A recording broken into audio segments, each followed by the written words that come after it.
Breaking news is just coming in from Tamil Nadu, where the DMK versus the governor fight continues to escalate, with the DMK leader making abusive remarks and the governor amidst the ongoing controversy. Now, this Neta not only abuses the governor, but he also threatens that they will send terrorists to shoot him down in case he doesn't read the speech that is given by the government. Varshini has more details and she joins us live right now. You know, Varshini, one would say that we've seen this entire battle between the government and the governor escalating in Tamil Nadu for the last many days. But it's come down to this, that expletives are being hurled at the governor, the highest chair there, from the DMK Neta. Now, I know a lot of this is unparliamentary and the reason why we are not putting that out, Varshini, but why don't you tell to us the basic sense of what has been said by this Neta, who really is this Neta, and what has the DMK officially said about these comments? If is a DMK functionary from Tamil Nadu, and he is called Shivaji Krishnamurthy, who is a speaker who speaks on the DMK public functions. And similarly, it was a function that was happening on the 12th of January, like a day before. Therefore, this speech is considered to be a very abusive speech, because the words he uses in this are absolutely expletives, and he also uses very foul language and unparliamentary words in his speech. And he's also speaking about how, if the governor is not able to read out a speech that is prepared by the government and taken approval from his as well, then he has to leave to Kashmir immediately, so that they themselves will be able to send out terrorists to Kashmir to shoot him down. This is definitely very abusive. And he also speaks about how, the governor who was elected as a representative by the constitutional norms, is not being able to utter the name of the person who wrote the constitution himself, Dr. Ambedkar. And since he omitted his name from the speech, is he even being loyal to the constitution which even elected him in the first place, is what the Neta asks. But these are the questions that he raised during this speech. The choice of words and the choice of language is extremely abusive. We cannot even play the sound of this bite. It is that abusive, and he's even using these kind of words repetitively in every single sentence, and talking something at this level about a governor of a state is definitely condemnable. And the DMK party has not yet reacted to this, but it is definitely not gone well with the other parties, particularly the BJP and the AIADMK are really upset with this kind of behavior from a functionary from the ruling DMK government. Therefore, a demand for an apology or even a reaction for this kind of a speech from a DMK Neta is being expected in the state here. You know, Varshini, like we said, the language is that bad, it is so unparliamentary that we cannot even put that out on national television. How is it that the DMK as a party today, how is it that the Chief Minister M.K. Stalin is not embarrassed and ashamed? Why haven't they responded so far?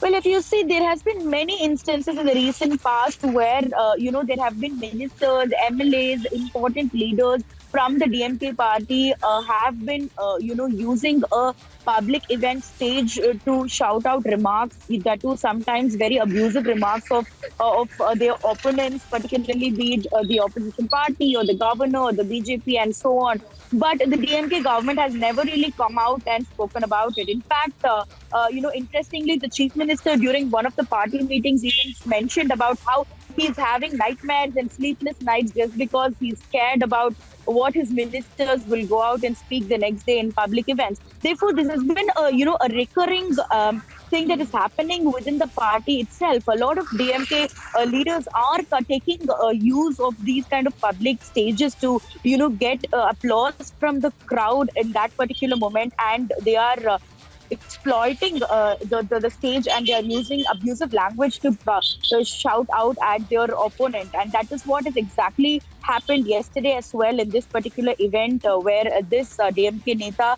Shivaji Krishnamurti has hurled out abuses against the governor, and he also had some abuses to hurl out against the Tamil Nadu BJP chief Annamalai as well. Speaking about him, he has mentioned about how he's left out a great government position job and he's come to work for a party, and how he's also being incapable in his role as a party president in the state. Therefore, it did not just stop with the governor, but he's also used this opportunity to try and tarnish the name of the BJP chief in Tamil Nadu as well.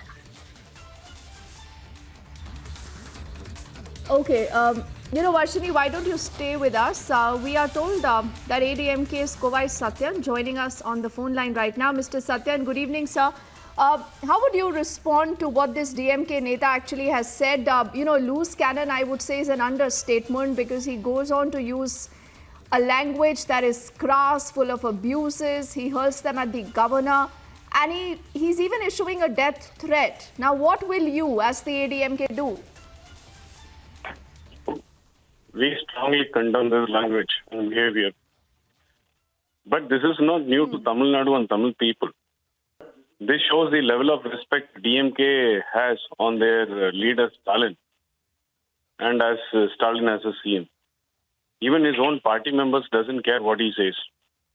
He says, please don't make any derogatory remarks or put up posters condemning the governor. You can understand the level of respect that he commands among his own partymen.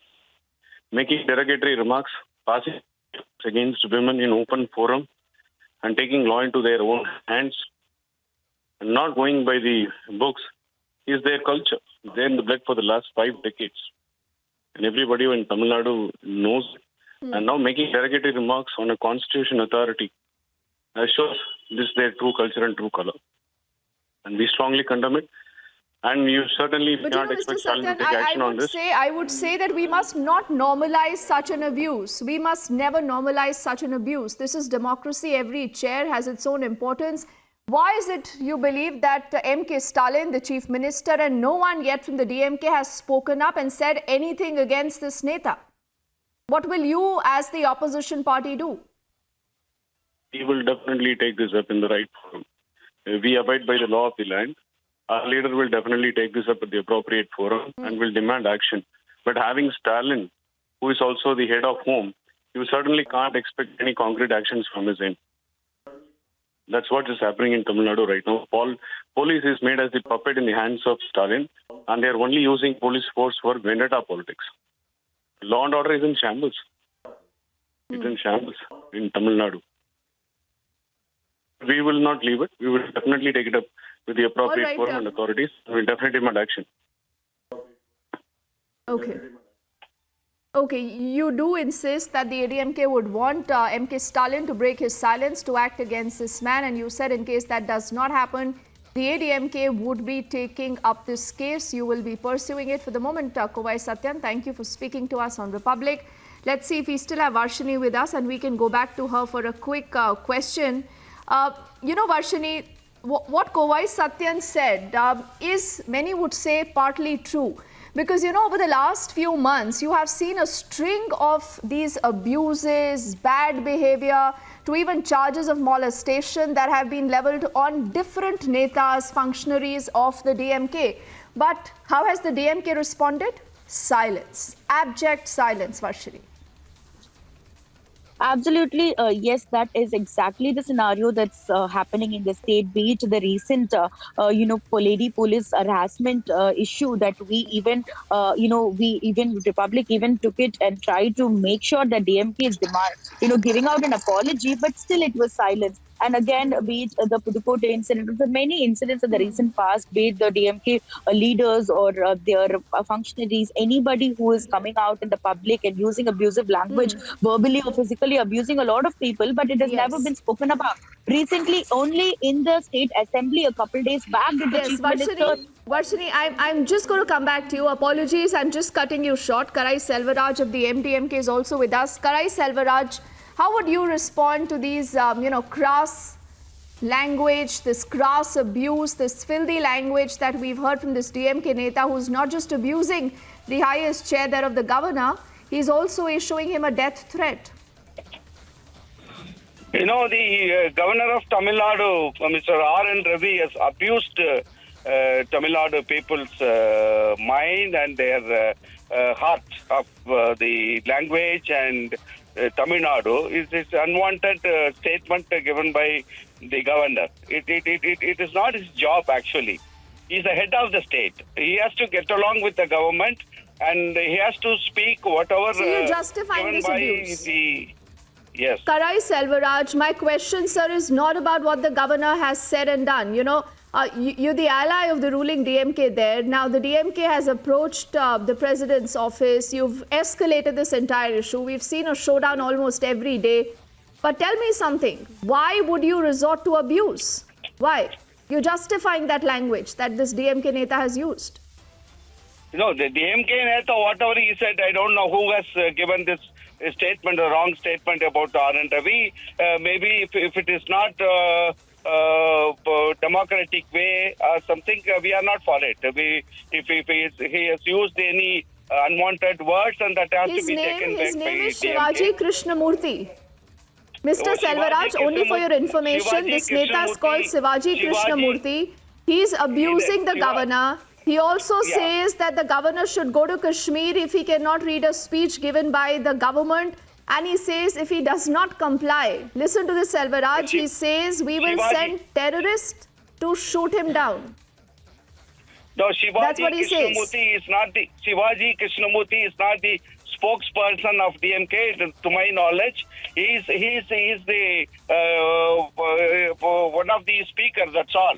He speaks for the DMK, but he is not the spokesperson. So he's a part of the DMK, right? He's a part of the DMK. Speak anything like that. Whether or not someone is a spokesperson, how can you allow someone to use a language like this for the governor? And you're justifying this on top of it. I heard a lot of statements given by Krishnamurthy. Maybe an unwanted statement he would have given, but then he is not the spokesperson, he is not the authorized person of DMK. If he said anything wrong about the governor, unwanted statement, that is not good for the democracy. That is not a good for. That is not a good. Achha, so you will run with the hare, you will hunt with the hound, huh? You will say all this is not good, but you will allow him to make that statement. We also have Ravi.